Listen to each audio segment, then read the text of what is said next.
Hey Rideshare gang, what's up? Welcome back to another edition of the Rideshare Hub. I'm Jacob Letman. Got another great episode for you today. Might surprise you what the topic is, even though you read the headline of this video before you clicked on it, so you already know, but still might surprise you.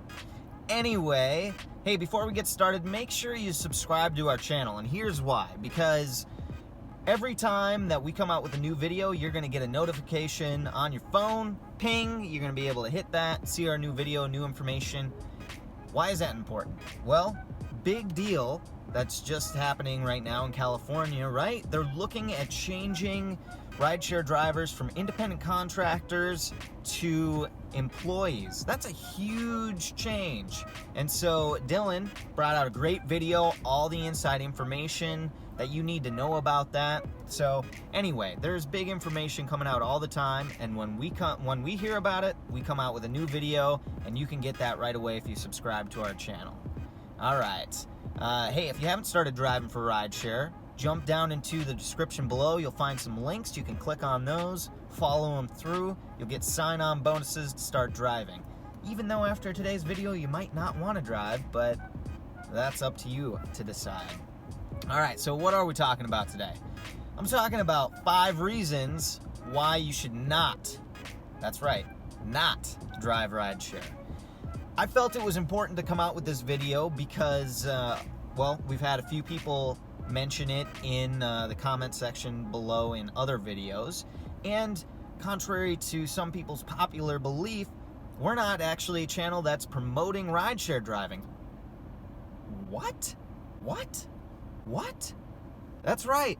No, what we're doing is we're bringing you all of the knowledge and information that us veteran drivers have after driving for years and giving thousands of rides. We want to share all of that information with you because there is so much mixed information about rideshare driving, and it's such a jumbled topic, which is exactly why they're reviewing it in California. It's not straightforward at all.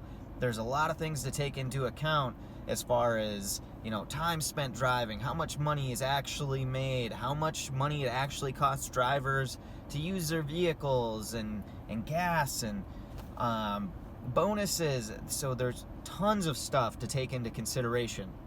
So our job on this channel is to give you all the information that we have in the best way, most accurate way possible, so that you can take it into account and make an informed decision on what works best for you. That's our goal, and so that's why we're having today's video topic. All right, so let's kick this thing off. 5 reasons not to drive rideshare. Number 1, that is car wear and tear. I love my vehicle. I'm so sorry. I'm so sorry that I have to use you so much. I love my vehicle. I've given nearly 1,000 rides now, I believe. A lot of highway miles on my vehicle. I put on 80,000 miles in 2.5 years total driving. And my paint job has a lot of nicks and scratches from rocks. I just had to replace my windshield because it had several cracks in it from rocks from driving around passengers. As we all know, tires and oil changes, well, we'll get, actually, that's another thing, that's maintenance, but tires, and then engine wear and tear, all components wear and tear, really. Interior, you get stains and scratches and nicks and dings. So, sad but true, our cars take a big hit when we're driving for rideshare. Number 2, we're independent contractors. Once again, could be changing in California, which could change things nationwide, so keep up on that. That could be a big deal. As of now, we're all independent contractors, which means we are responsible, 1, for using our own tools, which happens to be our vehicle. And there's no benefits, right, in being an independent contractor. No healthcare benefits, no time off, or paid time off, sick days, what else? No retirement, paying into that. So, yeah, we got to take care of all that on our own. Number 3, this is a big one, and that's inconsistent pay. Any other job you go to, you clock in, you know exactly what you're going to be making each hour. Rideshare driving, not at all. It is a huge ebb and flow of highs and lows, which is another reason we have this channel, to help you maximize making profits when you do drive. And I've gone hours, I have literally gone hours and made like less than $10 before. It's been terrible. And then other times, rides are just flowing in, tips are flowing in, things are good. So big ebb and flow, inconsistent pay. Number 4, this is a little harsh, but true. Uber and Lyft don't really care about us. They don't. They're a big business, and they care about profits over people. That is one of the things that comes with capitalism. Big businesses are responsible to their bottom line, and of course they have to do what they need to do as far as customer service and taking care of drivers and passengers. But when it comes down to it, they don't really care if you can't pay your rent, and they don't care if you can't make your car payment, or they don't care if your car did break down and you can't drive. I don't really care. So, harsh reality of it, but there's no lenience with that. Again, being an independent contractor, they just have other independent contractors, so we're expendable.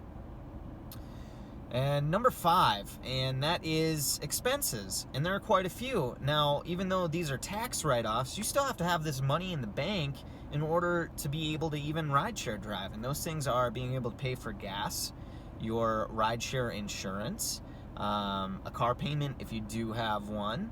You have to pay for your car maintenance, and then we're also responsible for paying our own taxes, right? If you're an employee, your employer will take out those taxes, things like Social Security and Medicaid, Medicare. So yeah, we also have to set aside money from what we're making and pay it to Uncle Sam. So there you go. Those are 5 reasons why not to drive rideshare. Again, our goal on the Rideshare Hub channel is to give you all the information as best we can so that you can make an informed decision on doing what works best for you. I'm Jacob Lettman. You can follow me on Instagram at jacob.lettman. Follow the Rideshare Hub on Instagram at Rideshare Hub. If you took something away from this video, I appreciate a big thumbs up. And if there's anything that I left out, feel free to jump down into the comments section below. As always, leave your feedback. Much appreciated. And until the next time, drive safe. Or if you're not going to drive, be safe and take care. We'll see you.